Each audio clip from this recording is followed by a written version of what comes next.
What's going on, everybody, and welcome back to another episode of Perhaps God is Real. As always, I am your host, Zach Cronin, and today we are going to be talking about the blockbuster trade that sent Mikal Bridges from the Brooklyn Nets to the New York Knicks. This trade happened late Tuesday, and by late, I mean late by a 27-year-old's standards. The news broke around 10:15 or so.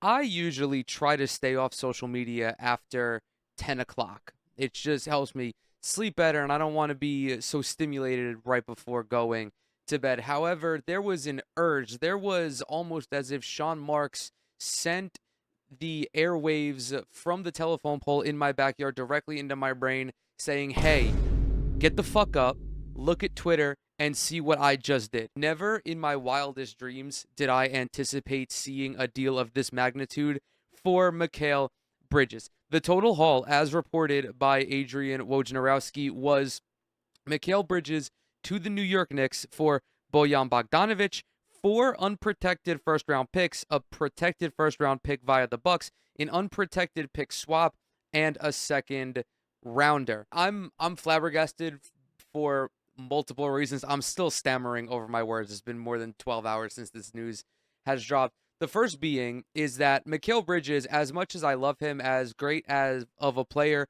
as I think he is, he's not worth 5 first-round picks. That is Kevin Durant territory. That is Rudy Gobert territory. That's not to say that Bridges is a bad player, but when you're getting above 3 picks for someone, you're expecting a perennial all-star, perennial all-NBA guy. And Bridges, while capable of being the number 3 or maybe even the number 2 on a really good team, does not have superstar potential, and he simply does not have the value of as many first-round picks as the Knicks gave up. Another reason that this is surprising for me is there had been reports in the past that the Nets were going to look to build around Mikal Bridges. I had seen these reports. I thought to myself, no fucking way. I'm about to walk into traffic if the cornerstone of my favorite basketball team is a 28-year-old.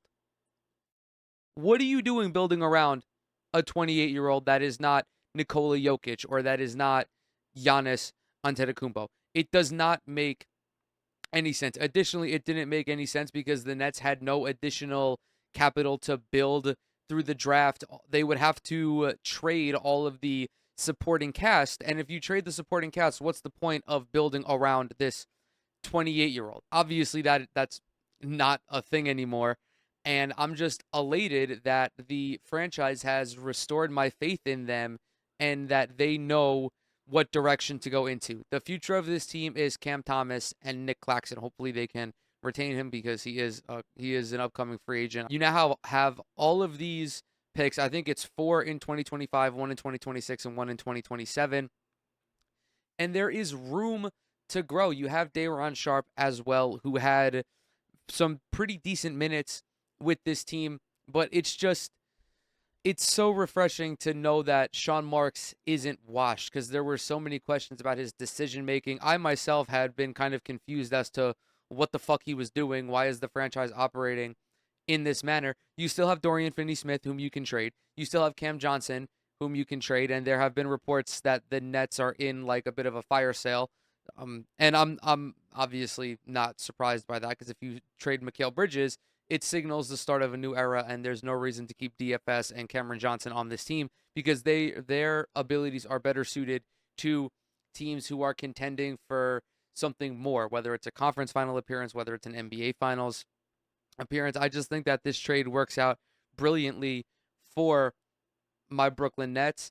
I'm going to miss Mikal Bridges. I think that him going to the Knicks or the role that he operated with the Phoenix Suns was the primary role for him. If he had been able to play alongside Kevin Durant, I think that's where his abilities would have been maximized, the similar role to what he's going to play on the New York Knicks. And that is a perfect segue into how Bridges brings a necessary dynamic to the New York Knicks. As we know, the Knicks have a very strong team. You have Jalen Brunson, you have quality role players like Josh Hart, and Dante DiVincenzo. Of course, all of them are Villanova products. You also have Mitchell Robinson. You have Julius Randle, who, when healthy, is like a walking 25 and 10, who's a very, very talented offensive player. You have Isaiah Hartenstein if they're able to re-sign him, if they're able to retain OG Anunoby as well. That is a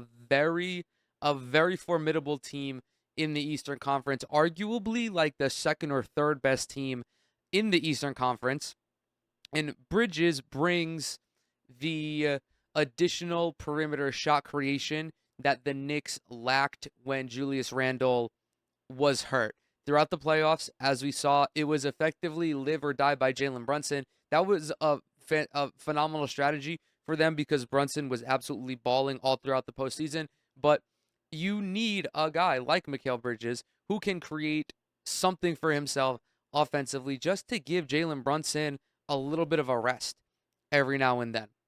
And it was, of course, compounded more when OG Anunoby got hurt. There was really nobody to relieve Jalen Brunson of the scoring and playmaking duties. Obviously, when Julius Randle is healthy, that is a different story. But even then, I don't think it's going to be too much of an issue fitting Mikal Bridges into this unit because he, as previously mentioned, kind of falls into the same role as he did with the Phoenix Suns. He can now focus on playing defense, shooting threes, and operating in space, whether it be working away from the ball or with the ball in his hands. I think that his acquisition takes the Knicks offense to a different level. There is that much needed new wrinkle that the opponents are going to have to game plan for. There have been discussions on the timeline about whether or not Adam Silver should look into tampering between the Knicks and Nets, between Jalen Brunson, Josh Hart, all of the Nova Knicks, and between Mikal Bridges. I understand that tampering should not be allowed, and I understand that the NBA needs to have harsher penalties when it comes to tampering. However, I am biased. If the tampering resulted in the Brooklyn Nets getting 5 first-round picks, I don't give a fuck. Everyone else should be allowed to tamper with Brooklyn if that's how it's going to be. Maybe Kobe White can tamper with actually, no, he can't tamper with the Chicago Bulls and get Cam Johnson because they don't have any fucking picks. Maybe there's some tampering that can go on between the Oklahoma City Thunder and Dorian Finney-Smith, where the Nets get 2 or 3 firsts for him. I'm so thrilled. I'm so thrilled that as a fan, there is something so good to look forward to and that the future isn't as bleak as it was 2 days ago. Again, the Nets gathered all of the draft capital that they had lost to build a super team that fizzled out for them. That is a turnaround that not many general managers are capable of doing. And there is still so much potential for more picks to be added. And I'm just so excited that Cam Thomas is going to get the keys to this franchise because I believe that he is at the least a very solid number 2. And who knows in a couple of years what this Nets team looks like. They've already shown in the past that they have the ability to attract marquee free agents. The coaching staff seems to be in a good place. The front office is, again, proved that they're actually competent, which not many front offices can say throughout the league. Overall, I'm elated with how well this worked out. And really the only critique is that maybe the Knicks offered up too many firsts. I think they overvalued Mikal Bridges, but you can afford to overvalue certain guys when there is a baseline level of talent there. And I apologize, I keep scratching my eye. I'm not going to shed a tear over this trade, at least I don't think so. But you can overvalue talent when they're good players above all else, and you are confident that you'll be able to integrate them into your present system.